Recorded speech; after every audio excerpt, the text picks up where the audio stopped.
Cerita kisah hantu Herlina. Jadi, Herlina adalah santriwati yang berasal dari pondok pesantren di daerah Lamongan, Jawa Timur. Selama di pesantren, Herlina adalah sosok remaja yang tak dihiraukan lagi perilakunya. Pada suatu hari, ia kedapatan mencuri sebuah batu akik milik pemimpin pondok pesantren oleh salah satu pengasuh pesantren.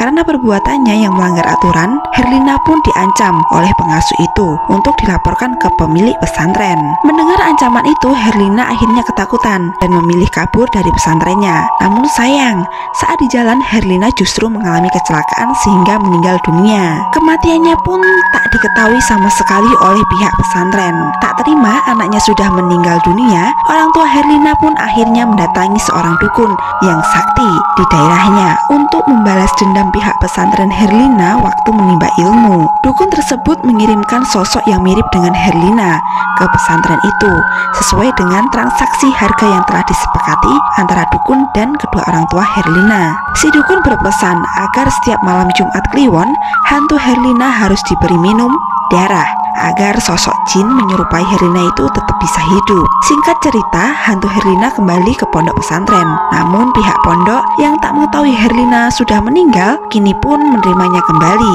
Syaratnya ia harus meminta maaf dan menjalani sebuah hukuman. Di kamar pesantren Herlina terasa tak seperti biasanya. Teman-temannya Herlina pun merasa ada kejanggalan. Gadis itu terlihat pucat dan hanya diam terpaku saja.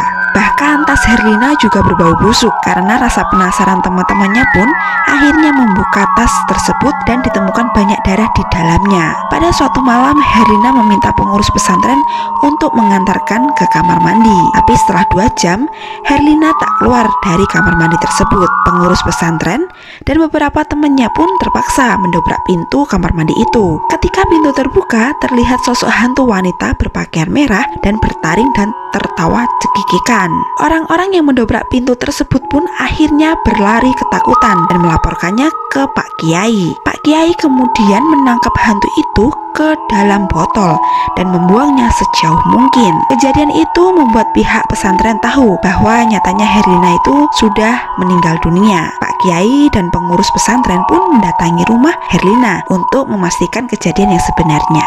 Pernah nggak sih ngalamin kejadian seperti ini, sahabat juris? Bisa komen di kolom komentar ya.